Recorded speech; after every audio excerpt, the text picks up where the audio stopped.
The billionaire CEO adopted the girl who stole his wallet at the shopping mall. Martin Reynolds froze outside a luxury store in downtown Chicago. His wallet was gone. Someone had just stolen from a billionaire. He turned fast and saw her, a thin girl in a torn jacket slipping through the Christmas crowd. No older than 12. No shoes fit her feet. Martin could call security. He could end this in seconds. But something about her, the fear, the hunger, the way her hands shook, stopped him. Instead of shouting, he followed, step by step, through the crowd, into the unknown. Who was this girl? And why did a man with everything risk it all to chase her? Tell us where you're watching from, and subscribe so you never miss the next story. Martin's breath fogged in the cold air as he moved through the holiday crowd. Every shopper carried bags. Every voice blended into a blur of music and chatter. But he only saw one person, the girl. She darted between families and strollers, her small frame almost vanishing in the glow of red and gold lights. He matched her pace, his heartbeat louder than the mall's Christmas carols. For a man used to boardrooms and chauffeurs, this was foreign ground. Yet something in him refused to stop. She looked over her shoulder once. Their eyes met, a flicker of fear in hers, a question in his. Why you? The girl vanished down an escalator toward the food court. Martin followed, ignoring the confused stares around him. He could end it now. One call, and mall security would corner her in minutes. But then what? She'd disappear into the system. Another runaway statistic. The thought burned. He wanted answers, not punishment. He spotted her again near a restroom entrance, clutching his leather wallet like it might disappear if she loosened her grip. Then she slipped inside. Martin stopped at the door, catching his reflection in the polished glass wall, the image of a man who had everything, chasing a child who had nothing. He checked his watch. 5 minutes passed. 10. 20. When the door opened again, she stepped out. Hair damp, face scrubbed clean, eyes sharper now. His wallet was no longer in sight. Martin straightened. This was it. She froze when she saw him waiting. He didn't speak right away. Instead, he moved slowly, blocking her path without touching her. You're quick, he said evenly. But not quick enough. Her jaw tightened. I don't know what you're talking about. You don't. He tilted his head. Then maybe I dropped this. He lifted his phone. On the screen, a paused security feed, captured from his own company's system. Her small hand halfway into his coat pocket. Her face drained of color. You're with security? Close, he replied. I own it. For a second, she looked ready to run. Her body coiled like a spring. But Martin's next words disarmed her. I'm not calling anyone. Not yet. You look hungry. Come on, eat something first. She blinked, confused. Why would you buy food for someone who just stole from you? Because I'd rather understand you than punish you. The sentence hung between them like a fragile thread. She didn't move. He didn't push. Finally, she muttered, "One meal. Then I'm gone." Martin nodded toward the food court. Deal. They sat across from each other at a corner table beneath a flickering sign. She picked the cheapest sandwich on the board. No drink. No sides. Just survival. Martin watched her eat, cautious, silent, as if afraid someone might snatch it away. He didn't ask questions yet. He let the silence breathe until she finally spoke. You gonna tell me what this is? Some kind of charity experiment. No, Martin said. It's lunch. You rich guys always say that before the lecture comes. There's no lecture. Just curiosity. She swallowed hard. You already got what you wanted. Your wallet. Actually, he said, I didn't. Her hand froze mid-bite. What? I mean, you didn't spend a dime. So I'm curious. You stole it, then cleaned your face. Not exactly the behavior of a thief who plans to disappear. Her glare faltered. You think you know me? No. But I'd like to. For a moment, her mask slipped.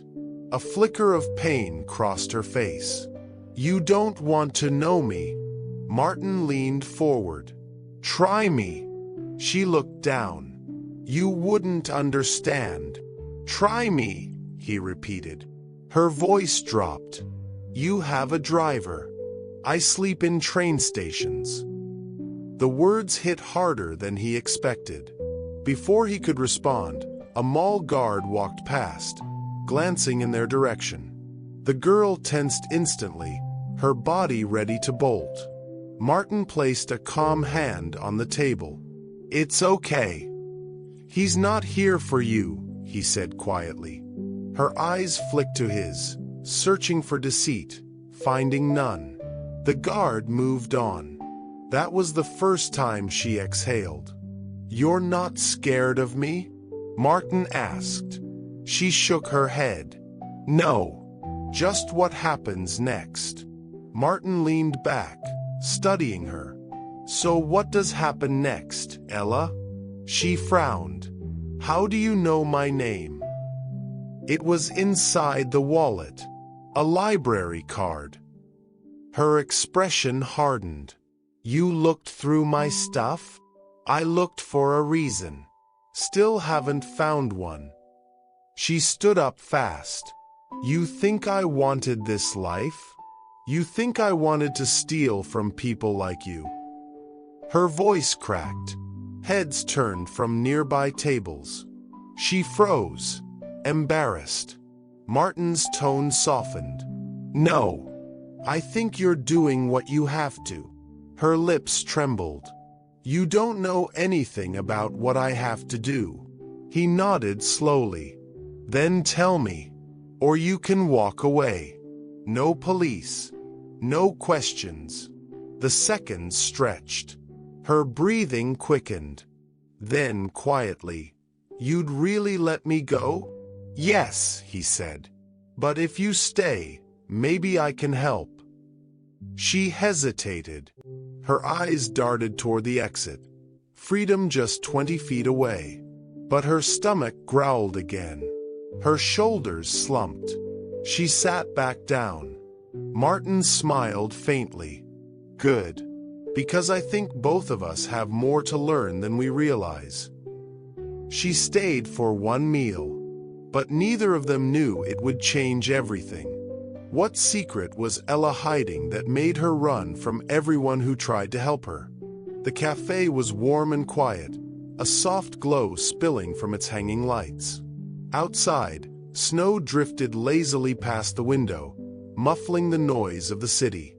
Inside, Martin sat across from Ella at a small corner table, a pair of untouched sandwiches between them. She kept her hood up, sleeves hiding her hands. The chair swallowed her small frame. For the first few minutes, she said nothing. Just stared at the food as if waiting for it to disappear. Turkey or ham? Martin asked gently, trying to break the silence. She shrugged. Doesn't matter. He slid one toward her anyway. You need to eat. She hesitated, then picked up half and took a bite so small it barely dented the bread.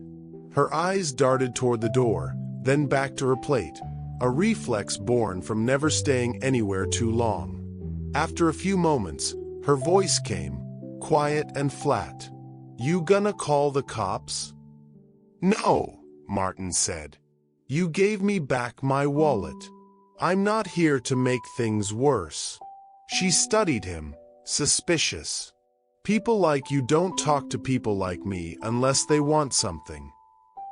Martin leaned back, the words hitting harder than he expected. Maybe I just want to listen. That made her pause. She looked at him properly for the first time. Her face was pale under the dim light, freckles smudged by dirt, and her eyes, wide, unguarded, held more weariness than a child's ever should. You wouldn't understand, she murmured. Try me. Ella sighed. For a moment, he thought she'd stay silent. But then the dam cracked. I was 6 when my mom died, she said, her voice trembling but steady enough to push through. She worked nights cleaning offices. One night she didn't come home. I thought she forgot. But then, they found her car. Her hands tightened around the sandwich. After that, I got passed around. Foster homes.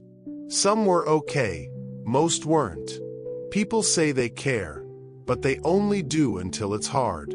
Then they move on. Martin said nothing. He just listened, really listened. I ran away 2 months ago, she continued. The last house.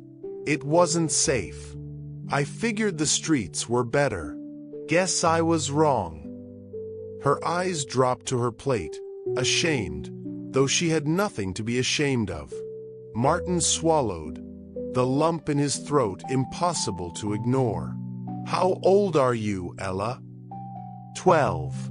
13 in March. If I make it. He let out a breath, slow and uneven. She looked up again, trying to read his expression. Now you know. You can take your wallet and forget about me. But he didn't reach for it. He didn't even move. Instead, something old stirred in him, something buried under years of meetings, stock reports, and glass offices. A memory of a boy who once thought the world didn't care either. He glanced at the window, snow blurring the city lights, and for a moment he was back there. Cleveland, winter of '88. He saw himself at 13, shivering on a cracked stoop outside a one-bedroom apartment, waiting for a mother who was never sober enough to come home on time. He remembered the nights spent counting coins for dinner, the smell of cigarettes on his clothes, the ache of hunger that never really left. And then, the one person who changed it all. Mr. Benson, he said quietly, more to himself than to her. Who's that? Ella asked. My teacher, Martin said. 8th grade. He caught me stealing lunch money from another kid. I thought he'd turn me in, but instead, he bought me lunch. Every day for a year. Ella tilted her head, uncertain whether to believe him.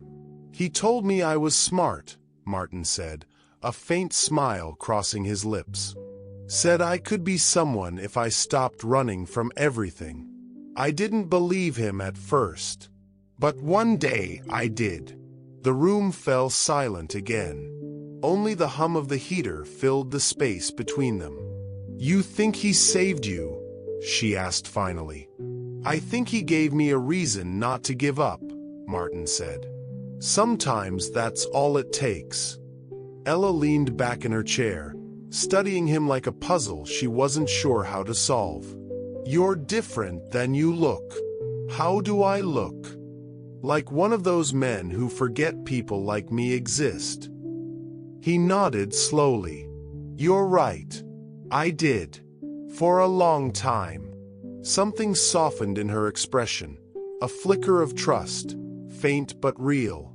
She took another bite, bigger this time. The sandwich was cold now, but she didn't seem to care. Martin smiled faintly. You've been surviving on your own all this time? Mostly, she said. Sometimes I crash at the shelter on 3rd. Other times, under the bridge near Lakeview. She looked up, defiant, as if daring him to pity her. Don't say it's dangerous. I already know. I wasn't going to, he said. I was going to say it's brave. Brave doesn't keep you warm. He nodded. No, it doesn't. They sat in silence for a while, the city outside turning gold with evening light. Finally, Martin reached into his coat and placed his business card on the table. I want to help, he said. A warm place. Real food. School, if you want it.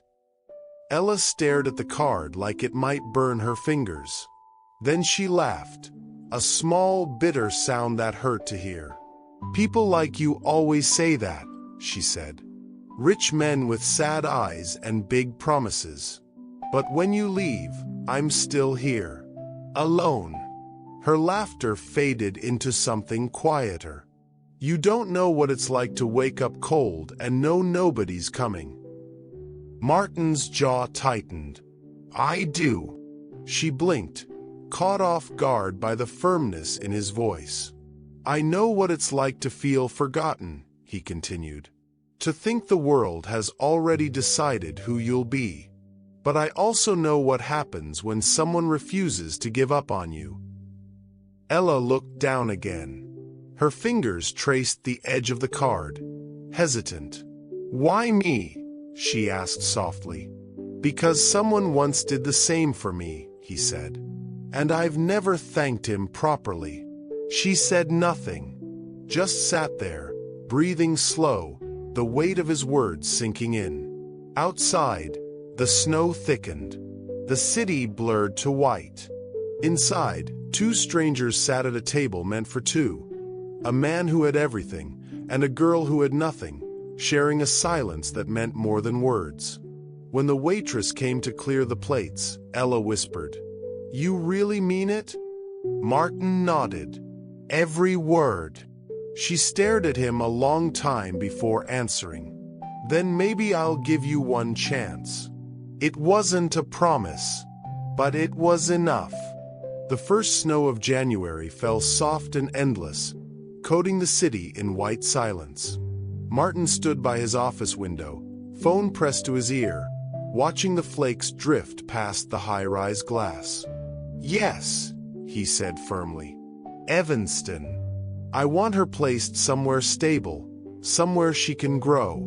And I'll handle the costs, personally. The voice on the other end hesitated. Mr. Reynolds, these things take time. The foster system. Then make time, Martin interrupted gently but firmly. She's waited long enough. It wasn't a threat, just conviction, the quiet authority of a man used to getting things done, now using it for something that finally mattered. 2 weeks later, Ella stood beside him on the front steps of a small brick house in Evanston. The winter air carried the faint smell of wood smoke. Inside, warm light spilled through the windows. A couple, mid-40s, kind eyes, no pretension, waited by the door. This is the Hartleys, Martin said softly. They're friends of mine. Ella kept her hands in her pockets, shoulders tense. So, this is it? For now, he said. No one's forcing you to stay. But it's safe. And they want you here. She looked up at him, suspicious. You'll leave after this, right? He crouched slightly to meet her eyes. I'll come back. Every week. You have my word. She didn't answer, but the silence that followed wasn't angry, just cautious, like someone learning to breathe again after holding it too long. The door opened, and Mrs. Hartley smiled. You must be Ella. Come in, sweetheart. It's cold out. For a moment, Ella didn't move. Then, slowly, she stepped forward, disappearing into the light. Martin stood outside for a while after the door closed. Snow gathered on his coat, but he didn't mind. For the first time in years, he felt something solid beneath the chaos of his days. A sense that he'd done the right thing, even if it scared him. Weeks passed. The visits began as check-ins, polite, measured, responsible. But they didn't stay that way for long. Every Saturday afternoon, Martin would take the train to Evanston. The first few visits were quiet, awkward even. Ella would sit across from him at the cafe near the station, stirring her cocoa, speaking only when asked. "How's school?" he'd ask. "Fine. Any friends yet?" "Maybe." But one day, he brought a chessboard. "You play?" he asked, setting the pieces down on the small wooden table. She raised an eyebrow. "Looks boring." "Then beat me fast so we can do something else." That got a smile. Small, reluctant, but real. At first, she lost every match. But she learned quickly. Within a month, she could predict his moves. By March, she was winning. "You let me win," she accused one afternoon. "I wish I had," he said, grinning. "You're just better." She laughed then, not the bitter laugh from months ago, but one that reached her eyes. It was the first sound that made him realize she was healing. The weeks turned into months. He began attending her school meetings, sitting quietly in the back, listening as teachers spoke about her progress. "She's bright," one of them said. "Still guarded, but she's opening up." Afterward, outside the classroom, Ella looked embarrassed. "You didn't have to come." "I wanted to," Martin said simply. That was when she stopped pretending not to care. Sometimes they'd walk by the lake after her tutoring sessions, the cold wind cutting across the water. "Do you ever get tired of being nice?" she asked once, kicking a pebble across the ice. He laughed softly. "Every day." "Then why do it?" He looked at her for a long time. "Because someone once did it for me. And it changed everything." She didn't reply, but she reached out and took his hand, just for a second. That small gesture said everything she couldn't. Spring came. The snow melted into quiet puddles, the trees waking in shades of green. Ella's world, once a blur of cold nights and hunger, began to take shape. She had a room with books, a closet full of warm clothes, and a foster family who cared. But more than that, she had someone who showed up, week after week, no matter what. Still, there were moments when the old fear crept back. One Saturday, Martin arrived late. A meeting had run over. Ella sat waiting in the cafe, the chessboard untouched. When he finally walked in, breathless and apologetic, she didn't say a word. "Traffic," he said. "I'm sorry." She folded her arms. "That's what they all say." He paused, realizing what she meant. "I told you I'd come," he said quietly. "And I did." Her lip trembled. "You almost didn't." He sat down. "You're right. But I did. Because I meant what I said. I don't leave." The silence stretched, heavy with everything she wanted to believe but was still afraid to. Then she pushed the white pawn forward. "Your move," she whispered. He smiled. "Gladly." Martin teaches her to balance a budget on his tablet. Ella showing him the art project she'd won first place for. The two of them laughing outside an ice cream shop in June. Bit by bit, the story became less about rescue and more about rebuilding. Martin found himself changing too. The corporate world that once consumed him began to feel smaller. Meetings didn't excite him the way these quiet afternoons did. Success, once measured in profits, was now measured in trust, in one girl's growing belief that life could be kind again. He began mentoring other kids through a youth program, often bringing Ella along. She'd sit beside him, shy at first, but proud to be part of something bigger than herself. "She's one of our brightest," he told a volunteer one day. Ella rolled her eyes.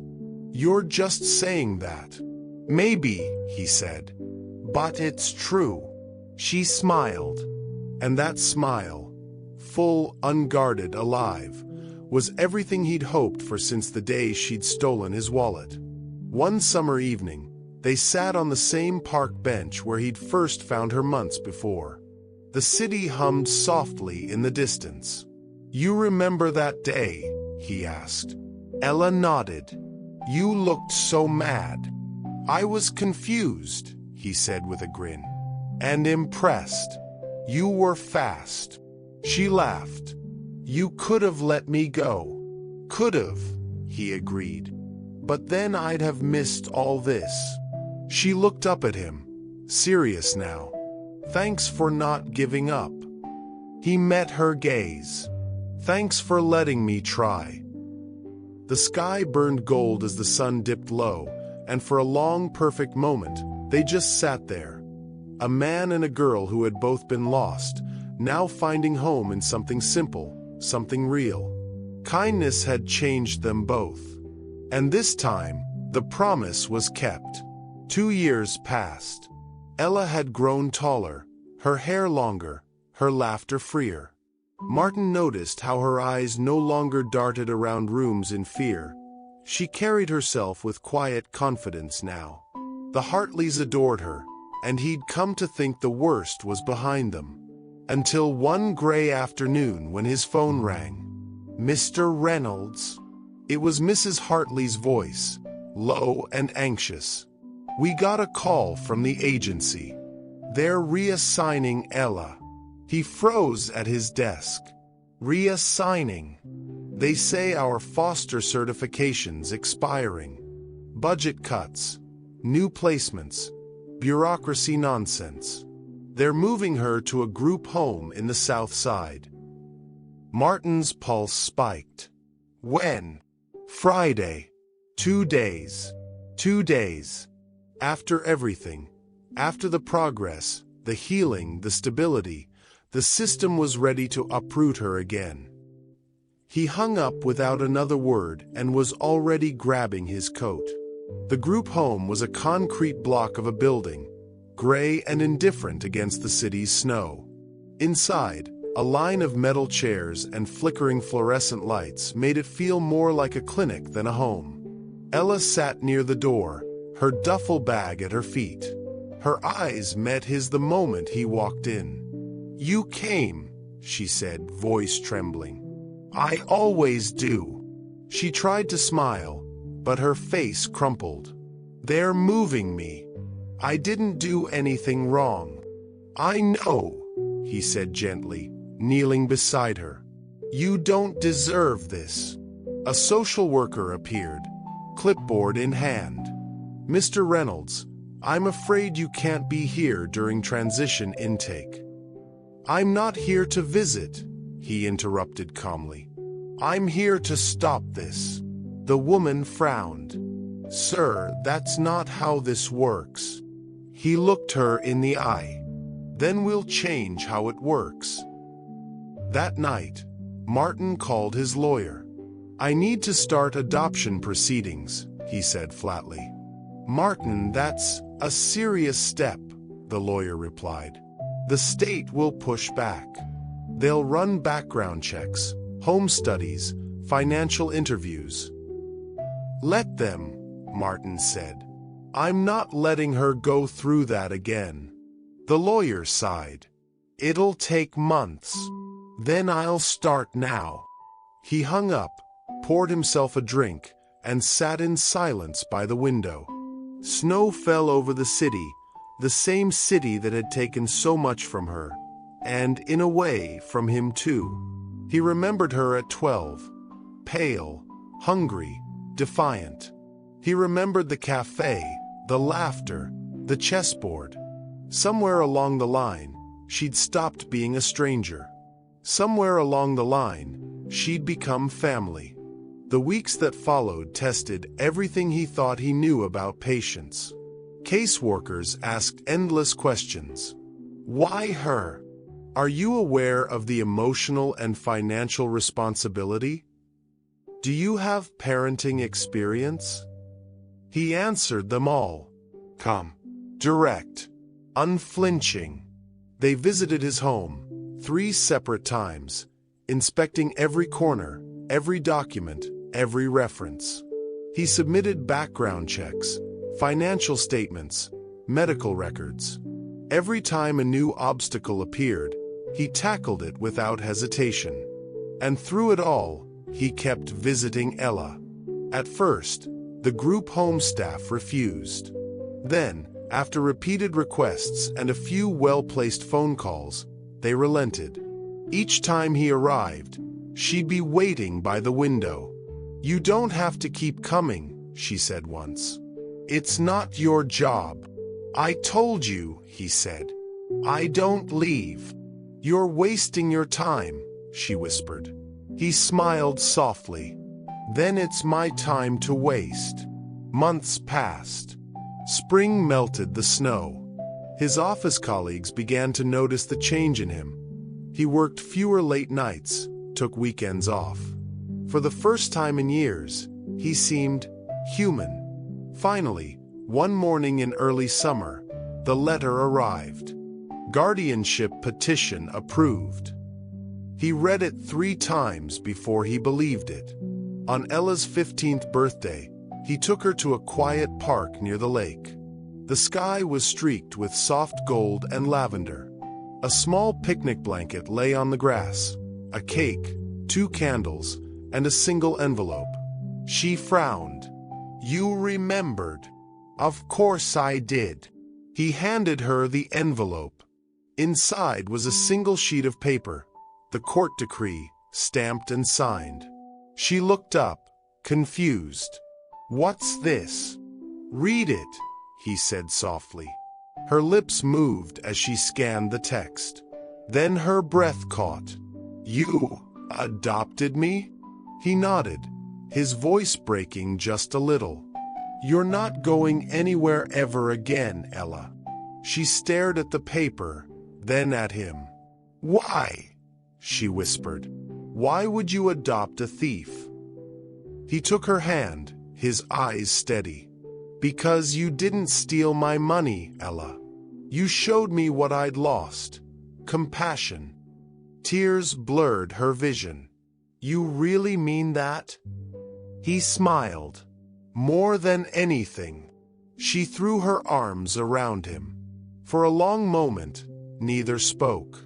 The world went quiet except for the sound of waves hitting the shore and the faint cry of seagulls above. It wasn't grand. It wasn't dramatic. It was simply right. Later that night, they returned to his apartment, now their home. He'd redecorated the spare room. Soft blue walls, a bookshelf, her favorite art supplies, a new desk by the window. When she saw it, she froze. "You did all this?" "Yeah," he said. "Every artist needs her own space." She walked in, touching everything gently, the brushes, the sketchbooks, the small framed photo of them by the lake. On the desk sat the old chessboard. "You kept it," she said. "Of course," he replied. "You still owe me a rematch." She turned, smiling through her tears. "You'll lose again." He laughed. Wouldn't have it any other way. 2 broken lives had collided on a winter afternoon, one chasing what he'd lost, the other running from what she feared. Neither expected it to become love. But sometimes, family isn't found by blood or law. It's chosen, built, and fought for. The system failed her, but he didn't. And in saving her, he'd unknowingly saved himself. That night, as the city lights glowed beyond the window, Martin stood in the hallway, watching Ella paint at her new desk. The quiet rhythm of her brush filled the room. She looked up and caught him watching. "What?" "Nothing," he said softly. "Just proud." She smiled, returning to her painting. The colors on her canvas were bright, full of hope. Martin turned off the hall light, his heart finally at peace. The wallet was long forgotten, But the moment that changed two lives would never fade. Snow melts into spring, and with it, the quiet house that once echoed with loneliness begins to sound different, like laughter learning to walk again. Ella's first morning at Martin's home is awkwardly gentle. She doesn't touch much, only watches. Her eyes move like someone learning what safety looks like in real time. The kitchen smells of coffee and toast. The kind of breakfast that once meant nothing to Martin now feels like proof of something sacred. He places a plate in front of her. "Eat before it gets cold," he says softly. She hesitates, fork in hand, then nods. "Thank you." 2 words. Simple. But for Martin, they weigh more than any business deal he's ever signed. Ella starts therapy. The sessions are hard at first. The silence between her and the therapist feels heavier than words.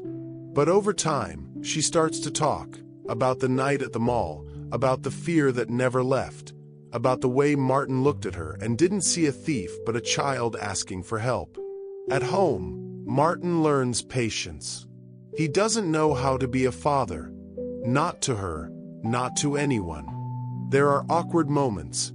Curfews broken, voices raised. Tears neither of them know how to comfort. But they learn. He drives her to school every morning at first, sitting in traffic, coffee in hand, pretending not to notice when she hums to the radio. By the end of the first semester, she insists on taking the bus. He lets her. Progress looks like letting go, he learns. One afternoon, Ella leaves a small drawing on Martin's desk. 2 stick figures holding umbrellas under the rain. At the bottom, she's written, "Us." He stares at it for a long time. He doesn't frame it. He leaves it there, to remind himself that healing isn't about framing moments but living them. By the time Ella turns 15, she's doing well in school, better than anyone expected. She joins the debate club, wins 2nd place in a regional contest. Martin sits in the audience, awkwardly clapping too long when her name is called. Afterward, she rolls her eyes. "You're embarrassing me," she says. He smiles. "Good. That's my job."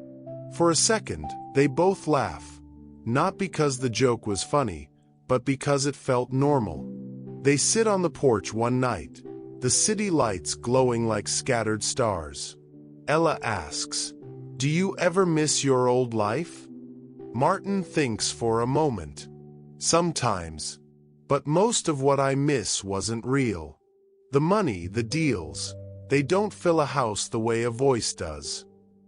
She nods quietly, then adds, "I used to think love was just another word people used before they left." He looks at her, that broken truth of a sentence, and says, "Then I guess we'll have to rewrite what it means." Their differences don't vanish. They clash. Often. Martin tries to control things too much. Schedules. Rules. He forgets she isn't a project to fix. Ella, in turn, pushes back. She tests boundaries, questions decisions, disappears for hours at the park without telling him. The first time it happens, he panics, calling every friend she has. When she finally walks through the door, calm and unbothered, he snaps. "Do you know what you put me through?" She fires back. "You're not my father." The words hang in the air, cutting through the calm like glass. 4 days, they barely speak. Then one night, Martin knocks on her door. "You're right," he says quietly. "I'm not your father, but I care about you like one. And that means I'm going to mess up sometimes. Probably a lot." She looks at him for a long moment, then steps forward, not with words, but a hug that says, "I didn't mean it." If you've followed their journey this far, take a moment to like and subscribe for more stories like this, because sometimes healing deserves to be shared. Years blend like watercolor. Ella grows taller, Martin's hair turns silver at the edges. Their home fills with small victories, report cards pinned to the fridge, birthday candles, movie nights that always end with her falling asleep halfway through. Martin learns to cook properly. His pancakes are terrible, but she pretends they're the best thing she's ever tasted. She learns to drive, scaring him half to death the first time she reverses into the driveway. There are still days when shadows creep in, therapy sessions that reopen old wounds, nights when she cries without knowing why. But Martin never flinches. He's there, sitting outside her door, saying nothing, because sometimes presence is the only language grief understands. One autumn afternoon, they visit the lake. The water glows gold under the sun, and Ella asks, "Do you ever wonder what would have happened if we never met?" He smiles sadly. "Every day." "What do you think?" she presses. "I think I'd still be looking for something I didn't know I'd lost." She looks away, smiling faintly, but her eyes glisten, not from sadness, but from knowing that she found something too. A home she didn't steal, a heart that didn't turn her away. Years later, Martin finds himself laughing again. The kind of laugh that fills a house instead of echoing in it. At dinner one evening, Ella burns the garlic bread. Smoke fills the kitchen, alarms blare, and Martin bursts out laughing. She's mortified. "It's not funny," she insists, fanning the air with a towel. "It is," he says between laughs. "Because for once, this house smells like life." She throws a napkin at him, laughing too. For a moment, they forget who they were before all this. The man who lost everything and the girl who had nothing. All that remains are two souls who found each other exactly when they needed to. When broken lives cross paths and begin to heal each other, is it fate? Or simply two lost hearts recognizing home? The spring morning rises crisp and golden over the city of Evanston.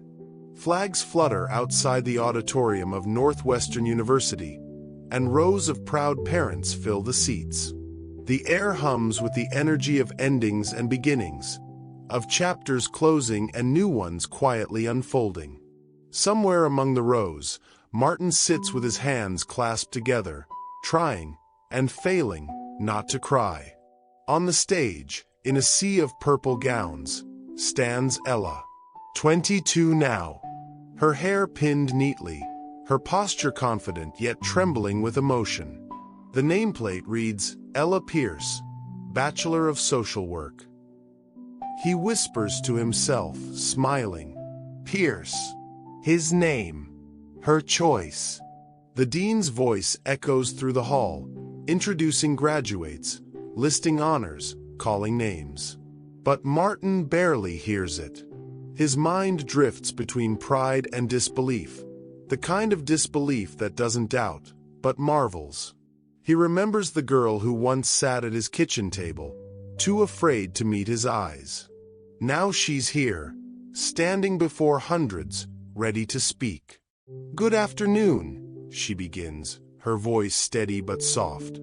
I used to think people like me didn't get to stand on stages like this. A ripple of quiet moves through the crowd. I grew up in the foster system. For years, I believed the world didn't have space for kids like me, the kind people forget to write about. But somewhere along the way, someone proved me wrong. Martin feels the first tear slide down his cheek.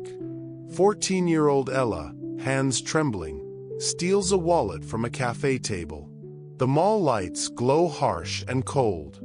A man turns, catches her wrist, not with anger, but with concern. What are you running from? He asks. Back to the present. Her voice echoes across the auditorium. Sometimes, a second chance doesn't look like kindness at first. Sometimes, it looks like a hand that refuses to let go. She sits across from Martin, refusing to eat. He slides the fries toward her. Everyone needs to eat something, he says. I don't need your pity. It's not pity, he replies. It's lunch. The audience chuckles softly as Ella continues her speech. The first person who believed I was worth saving didn't try to fix me. He just stayed. Day after day, through every mistake I made.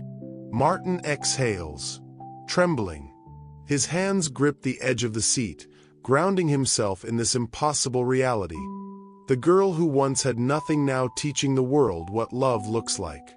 I studied social work because I wanted to understand why people fall and how some of them rise again. But the truth is, no textbook ever taught me what one man's faith can do. She glances toward the crowd.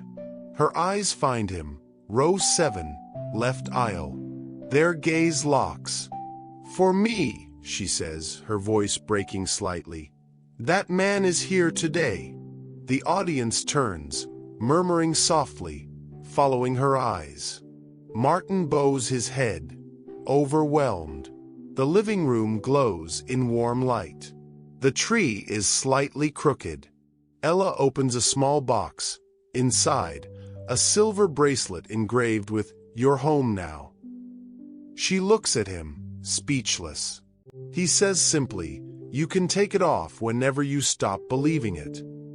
She never did. Back to the stage. Ella touches her wrist instinctively as she continues. Every Christmas, every late-night talk, every burned meal, it all became proof that family isn't something you're born into. It's something you build when someone believes you're worth the effort. The audience leans in, sensing she's leading to something deeply personal. Her tone softens, deliberate, like she's about to say something she's never said out loud before. I used to think love was fragile, she says, pausing. But I've learned it's the only thing that survives the breaking. A hush falls over the auditorium. So today, as I step into a world that once felt too big for me, I want to dedicate this degree to the man who taught me how to stand. Not because I earned it, but because he never stopped believing I could. She smiles through tears. To Martin Pierce, thank you for giving me a second chance, and for teaching me what it means to give others the same. The room erupts in applause. Martin rises to his feet, clapping through tears, his chest shaking with quiet pride. Around him, strangers are crying too, not because they know the story, but because they feel it. The graduates spill into the sunlight. Laughter fills the air. Cameras flash. Parents cry. Ella runs toward Martin, cap in hand, gown fluttering in the wind. He barely has time to react before she throws her arms around him. I did it, she whispers. He smiles, holding her tightly. No, we did. They pull back, both laughing through tears. I saw you crying, she teases. Lies, he says, wiping his eyes. There was just a strong breeze inside the building. She grins. You're terrible at lying. Good thing I raised you to be better at it, he shoots back, and they both laugh again. The kind of laughter that holds years of pain and healing inside it. They sit on a bench overlooking the lake. The sunlight glitters on the water, the same lake where, years ago, he told her he'd been searching for something he'd lost. Now she speaks first. You ever wonder what comes next for us? He shrugs gently. Whatever it is, I think we've earned it. She looks out at the horizon, voice quiet. You think I can really help people? Like you helped me. Martin nods slowly. I don't think you can, Ella. I know you will. If this part of Ella's journey moved you, remember to like and subscribe. Your support helps us keep sharing stories that remind people it's never too late for a second chance. As they sit in silence, Ella's mind drifts back. The trembling hand stealing a wallet. The first dinner together. The nights she cried behind a closed door. The moment he called her, "my daughter," each memory flickers like an old film reel until they blend into one truth. Love isn't found, it's built, choice by choice, day by day. The sun dips lower. Martin stands, offering her his hand.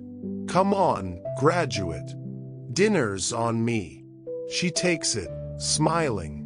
"You sure you can afford it, old man?" He laughs. "After your tuition?" "Barely." They walk away, hand in hand, their silhouettes stretching long against the fading light. Two lives forever changed by one act of compassion. When someone gives you a second chance you didn't deserve, how do you spend the rest of your life proving them right?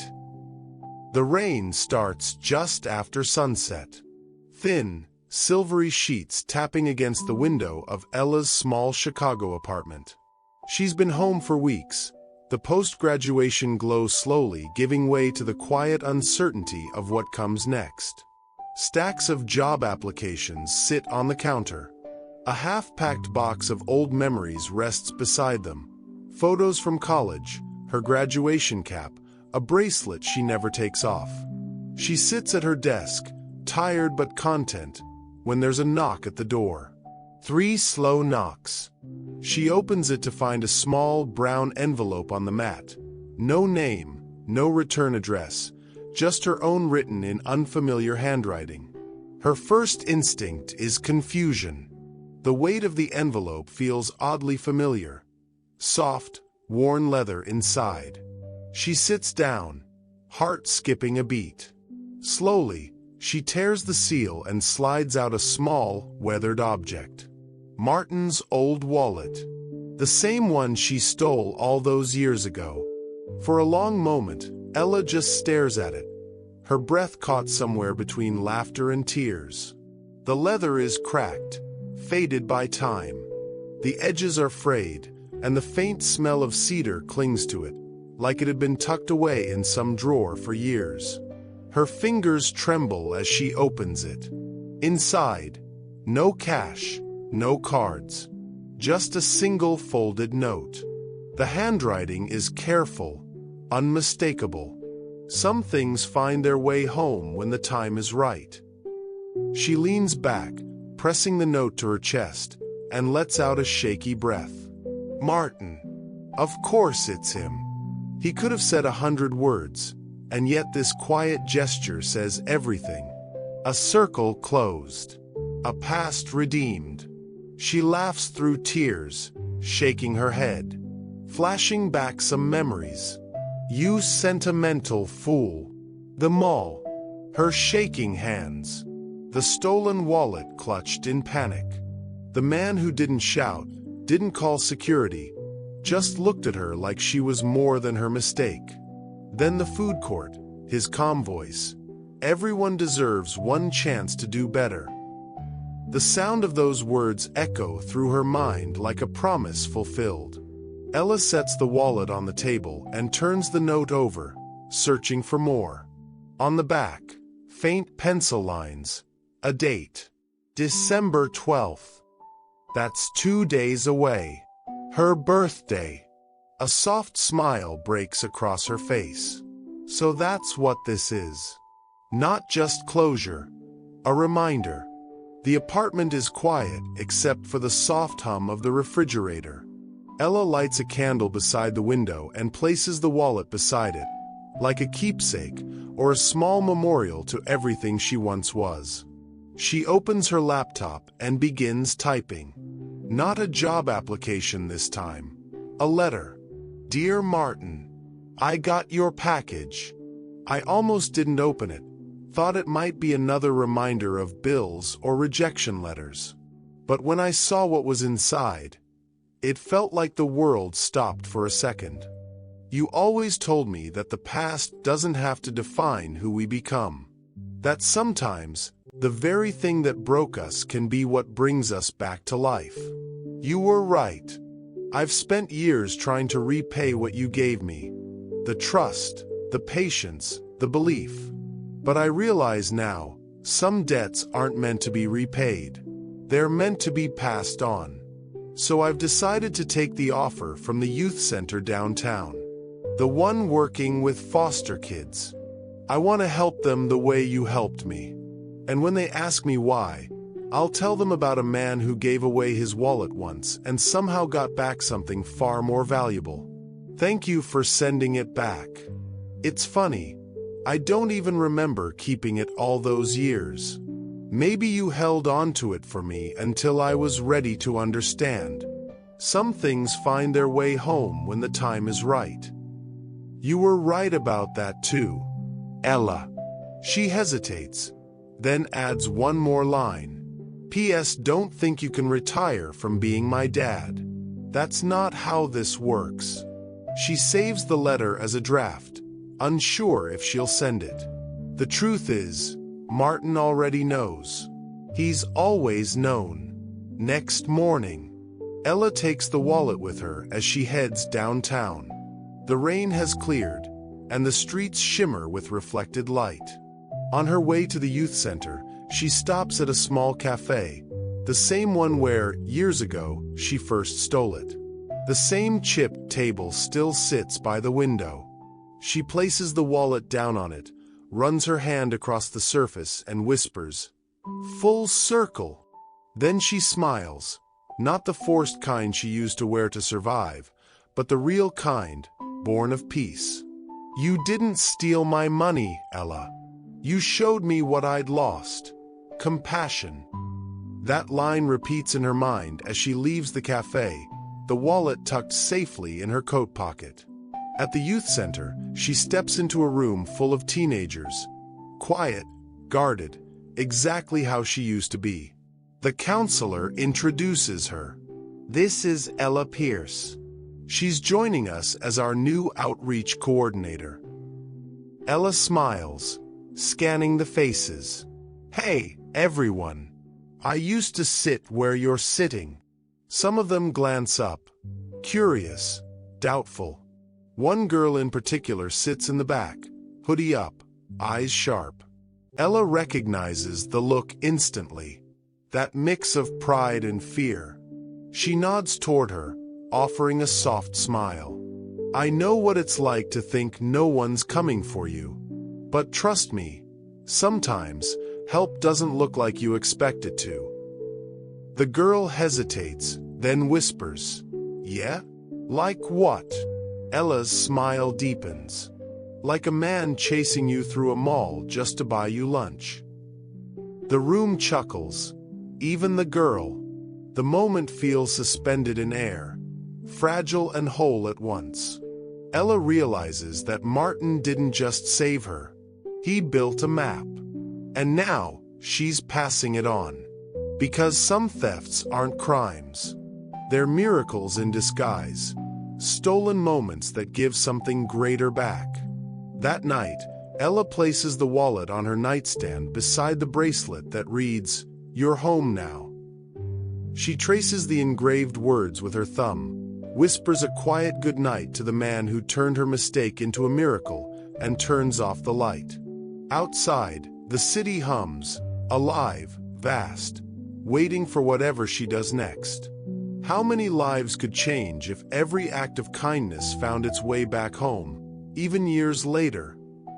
Snow falls gently over Michigan Avenue, soft flakes glowing under the golden light of street lamps. The same city, the same street where everything began years ago. But now, it feels different. Softer. Warmer. Martin Reynolds walks beside Ella, their arms linked, their steps slow against the rhythm of the bustling holiday crowd. He's older now, the silver in his hair no longer something he hides. She's taller, confident, wrapped in a wool coat he once bought her for her first job interview. The air smells of roasted chestnuts and pine. Carolers sing somewhere in the distance, and the sound mixes with laughter, car horns, and the low hum of Christmas music from storefronts. They stop at the same corner where a frightened 12-year-old once ran from a man she thought was her enemy. Now, she stands there smiling beside him, the man who became her father. Ella looks around, recognizing the spot instantly. You know, she says, her voice touched with nostalgia, I used to think this street would haunt me forever. Martin glances at her. And now? She smiles faintly. Now it feels like home. They pause by a decorated store window.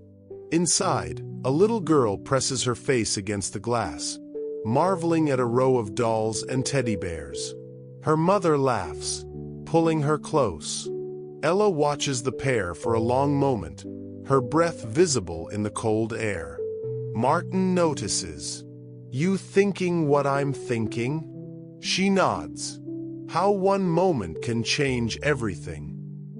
He smiles, the kind of quiet smile that carries years of memory. That day changed me too. The mall, the chase, the first shared lunch, the tears, the laughter, the graduation, the returned wallet. Each memory flashes like fragments of a film, proof of how pain can become something sacred when love rewrites the ending. They start walking again, past lights strung high across the street. People rush around them, arms full of gifts and shopping bags, but Martin and Ella walk slowly, like time itself is giving them this moment. Can I tell you something? Ella asks.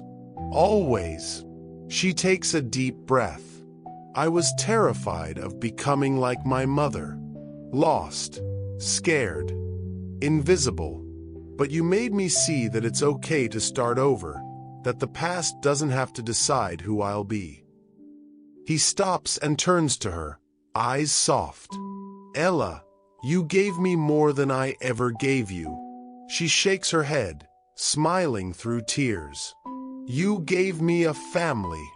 Martin steps closer, resting a hand on her shoulder.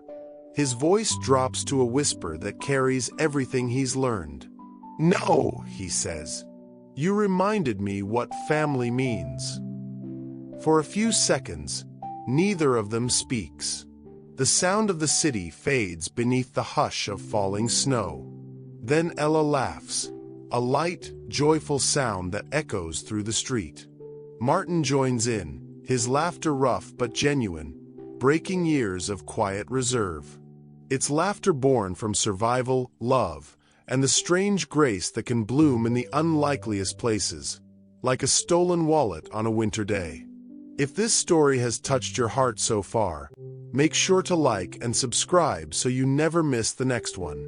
We share stories that remind us, no matter how far you've fallen, redemption is always one choice away. Later that night, they sit in a small cafe, the same one from years ago.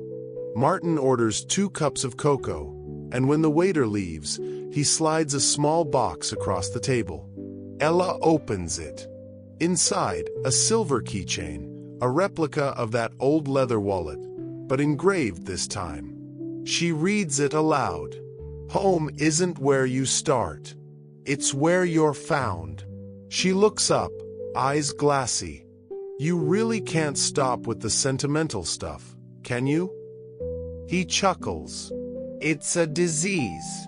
She laughs, reaching across the table to squeeze his hand. Don't ever get cured. Outside, snow gathers on the window ledge. A soft jazz tune plays as people hurry past, unaware that inside, 2 lives once broken are now whole again. The camera lingers on their silhouettes, the older man and the young woman he refused to give up on. Years ago, a man lost his wallet. What he didn't know was that he'd just found his purpose. And a girl, desperate and cold, thought she'd made the biggest mistake of her life, until it became the best thing that ever happened to her. Maybe that's how grace works. It doesn't erase what we've done. It just gives us a new reason to keep walking forward. The screen fades to white as the city lights blur in the distance. Martin and Ella, hand in hand, disappearing into the snowfall. What if the thing you've lost isn't gone? It's just waiting to return when you're finally ready to receive it. Tell us where you're watching from. Subscribe for more powerful stories. And stay tuned because tomorrow we'll drop another story you won't want to miss. Your support helps us keep bringing you these stories.